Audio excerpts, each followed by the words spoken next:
Hello everybody, this is Hybrid, and today I'm joined by my uncle actually, considering the character bios, if you couldn't tell, due to a lot of fan requesting, it's Black Adam. So, yeah, don't say Hybrid never did anything for you. And for the users that really want Martian Manhunter, I'm sorry I haven't done him yet. I want to do like his bio. It's just that Jeff Johns is taking his time doing the origin of Martian Manhunter and the backstories of JLA, and also, Hybrid's not made out of money, so it costs money to not only buy JLA, but also in turn I have to buy some Stormwatch and read that since he was in it, and they go into like him a little bit in that too. So yeah. But anyways, my uncle's here. What's up? So yeah, because Black Adam is actually an uncle, and being an uncle fits into his story. So my uncle was here, and I was like, hey, why not him just join me in here? Going into it, awesome picture. Black Adam, real name Teth Adam. His powers, just like Shazam's, because it comes from the same person. Superhuman strength, speed, durability, stamina, flight, magic, electrokinesis, intellect, and willpower. And weaknesses, powerful opponents, and magic. So that makes sense. Yeah, it's pretty straightforward. Basically, evil Shazam. There you go. Now, his origins. This is where my uncle kind of fits in. Hint the picture. But anyway, centuries ago, Teth Adam lived in the small nation Kahndaq. Now, I believe I pronounced that wrong, most likely, because I pronounce most things wrong that isn't like usual English words or terms. But anyways, all you need to know, it's basically a poor man's copy of Egypt. That's all you really need to know about it. There he had wife, family, obviously, but they all got killed by these dictators, and the only family he had left was his nephew Amon, and they became slaves. So, yeah, we're both slaves right now. Yeah, I feel you. And so later on, while trying to protect his nephew, because obviously they're slaves and they kind of did stuff slaves weren't supposed to do, Teth Adam becomes mortally wounded. And through that mortal wound, so to speak, Amon is chosen by the wizard to be the next champion, but Amon does something that Shazam has shown also, which is use his powers, share them with his family. Teth Adam also gained the powers of the wizard. So it's like my uncle, like, let's say you are mortally wounded. Right. You got shot or something like on a curb, let's say near a 7-Eleven. And I had the powers of Shazam, and I'm like, hey, I can share my powers with you, and it'll save your life. So basically, that's just what happened. It's like magical CPR, kind of. But you get stuff from it. If that makes any sense. After that, believing Amon couldn't free Kahndaq from the dictators, Teth Adam kills him and steals the rest of the power. Because, obviously, they both share the power, but he doesn't have all of it. And it's funny, actually. Amon is just like pre-New 52 Billy Batson.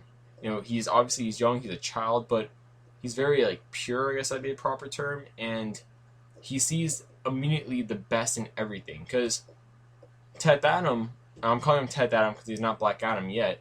Teth Adam, he wanted immediately revenge on the dictators or the pharaohs, because they call them dictators and pharaohs interchangeably over and over again in the Shazam backstories. But anyways, he wanted revenge for death of his wife and all of his family besides his nephew. But his nephew was like, hey guys, let's that's enough bloodshed. Let's try doing this as peacefully as we can. Like freeing Kahndaq from the dictators and bringing justice, things like that. But that's where he messed up. My uncle here, obviously, he didn't think my way of peaceful was good enough. So Teth Adam, he kills Amon, his nephew. So basically, I just saved my uncle's life in every turn and gave him superpowers in the process. He kills me for what's considered the good of the nation. And it's good. All right, but anyways, yeah. After this, he is freed. He frees Kahndaq, whatever. Poor man's Egypt. He frees poor man's Egypt from the dictators and even defeats the 7 deadly sins of man. Eventually, though, Teth Adam felt the Council of Eternity was keeping him from freeing the world from evil dictators all around. Because he thinks he's a good guy, he thinks he's a hero, he thinks he's saving people, which it's kind of like Superman and in the Injustice game. You know, he has the right intentions, but his methods aren't really smiled upon. But anyways, to solve this, he kills all of the members of the Council of Eternity, besides the Wizard, which makes sense considering the Wizard gave him his powers. You know, you'd think he'd be able to take it away, but the Wizard defeats Teth Adam, sorry, and even imprisons him. So, you know, I guess killing him wasn't an option. He just imprisons him instead. But soon, Teth Adam, you know, he obviously him not being around anymore, he fades into mythology and legend as the savior of Kadok and also, you know, defeater of the seven deadly sins of man. But anyways, he's eventually remembered as Black Adam. So that's how he becomes Black Adam. And it wasn't until Dr. Savannah recently, or not recently really, but broke him out of like the spell centuries later from when he got locked up that he returned. And that's where we're leaving it off, because from there it basically goes to him fighting Shazam. He releases the seven deadly sins of man. Seven deadly sins of man abandon him once Shazam beats Black Adam, and there we go. Black Adam dies because he says Shazam, turns into his mortal form, and rapidly ages like a few thousand years. And Oh, you know, Dorian Gray. yeah, Black Adam doesn't age well, basically. That's where we differ. Yeah. I do. So his power is pretty much the same as Shazam's: superhuman strength, speed, durability, stamina, flight, magic, electrokinesis, intellect, and willpower. Now, we were never told what exactly Black Adam's, you know, his acronym stands for, to be exact. Like, it's assumed it's the same things as Shazam's acronym. Like, you know, you have wisdom and strength and speed, durability, because traditionally that is what it, you know, it is. As you can see there in the picture, we have on the far left an example of superhuman strength, where he is basically just punch slapping Shazam, and he even draws blood from Shazam, but he sends Shazam flying away. So obviously that's a feat of strength right there, considering the guy very strong and very durable. We covered that in the last character bios. The middle picture shows his speed. They really associate Black Adam and Shazam with lightning in the New 52 universe, and that you can see that there because the sound effects they use like regularly when he punches someone, when he electrocutes someone, and when he goes really fast like super speed or flight is krakum, which I'm guessing is their way of saying or lightning sound effects.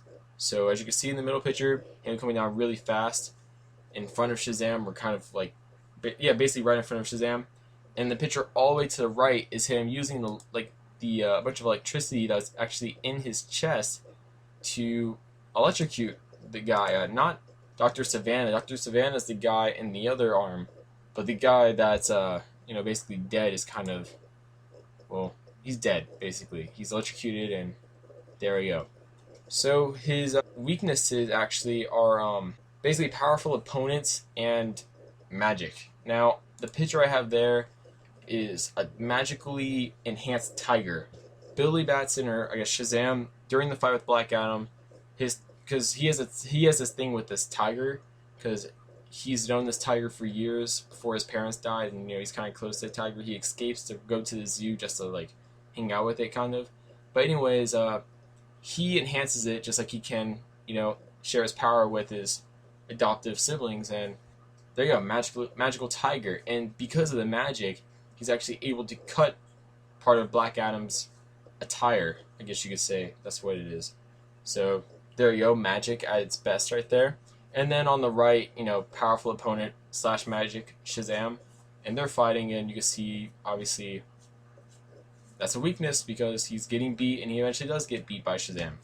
So there you guys go. I know it's kind of brief, but sadly, villains / anti-heroes, unless they have their own series or they are like really big fan-wise, they don't really get much backstory. Like the Joker has tons of backstory in the New 52 already.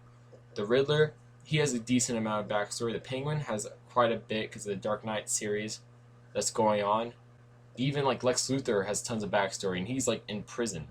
For all like state's purposes, I tried my best in one day to get as much Black Adam info as I could. I hope this is good enough for you guys. And yeah, I guess I'll see you guys later with another video. I don't know if you want to say anything. Peace. No, yeah, that's it. Shazam!